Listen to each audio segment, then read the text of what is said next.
Okay, so I want to tell a little story about me and my dad, the great Larry Levy, and what happened at a World Series game one time.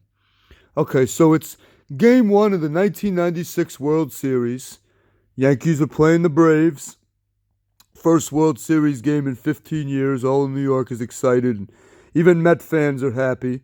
Me and my dad are lifelong Met fans, and we were rooting for the Yankees too. And he got tickets for the game. First and only World Series game I've ever been to. And we even got tickets to sit in one of the sky boxes, luxury boxes.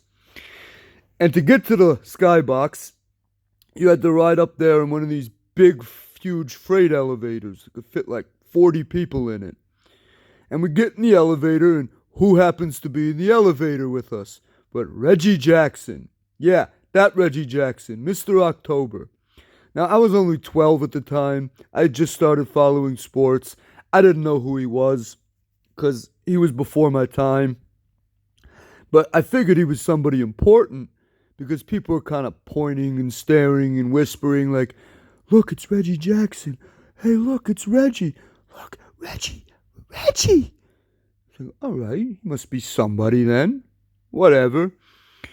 And I quickly find out that Mr. October is really Mr. Douchebag because before the elevator even starts moving, he starts talking all this shit about the Yankees and their fans, saying how like the Yankees are overrated and their fans are fake, they're fair weather fans, they only watch the team when they're winning. And most of the time when you run into a celebrity who's being really rude, people don't know what to do. They kind of stand there like idiots and don't say or do anything, especially when it's a celebrity that you grew up like idolizing and you're a real fan of. You're just kind of like, ugh. But no, not my dad.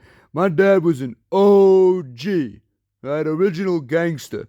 So he steps out of the crowd, walks right up to Reggie, gets in his face, and starts yelling at him.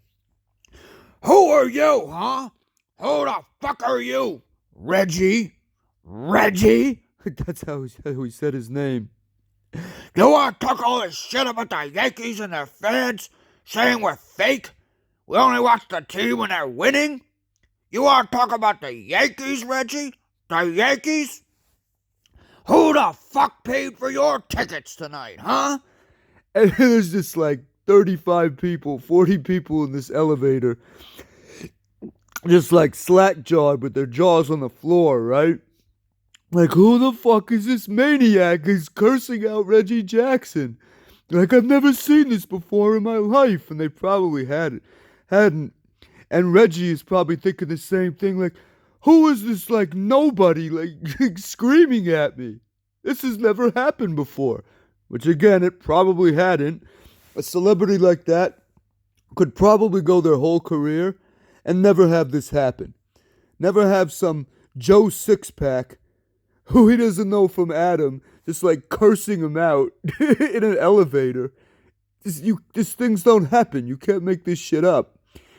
And of course, as soon as I found out who this guy was, I thought my dad was the world's biggest badass, right? The world's biggest hero.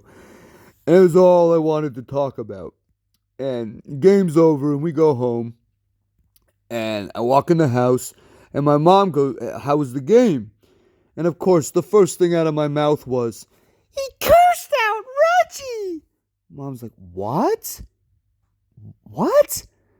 Oh my god, Dad, it was so cool. We were in an elevator going to our seats, and Reggie Jackson was in there. And he was being really rude and saying like rude things about the Yankees and their fans. And Dad yelled at him and cursed him out. It was awesome.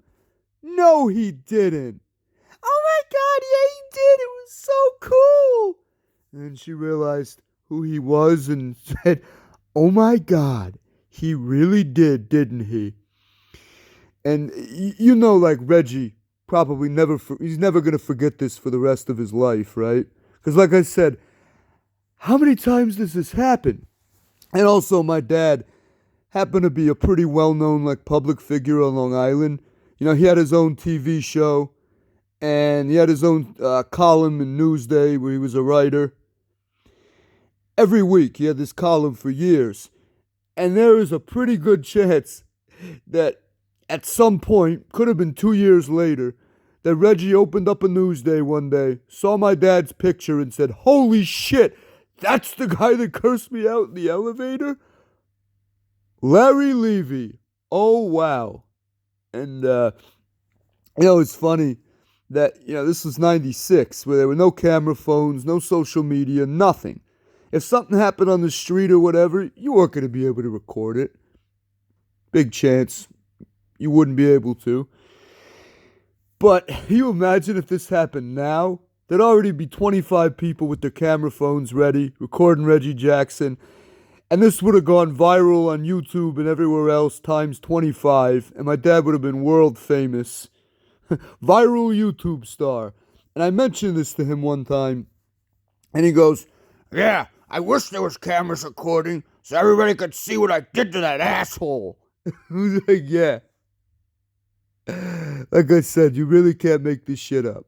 Like, Hollywood couldn't write a story like this. And I was just glad I was there to see it. See how much of an OG my dad was. But yeah, I hope you like this. This is the story of the great Reggie Jackson and my dad. What a guy. What a fucking guy.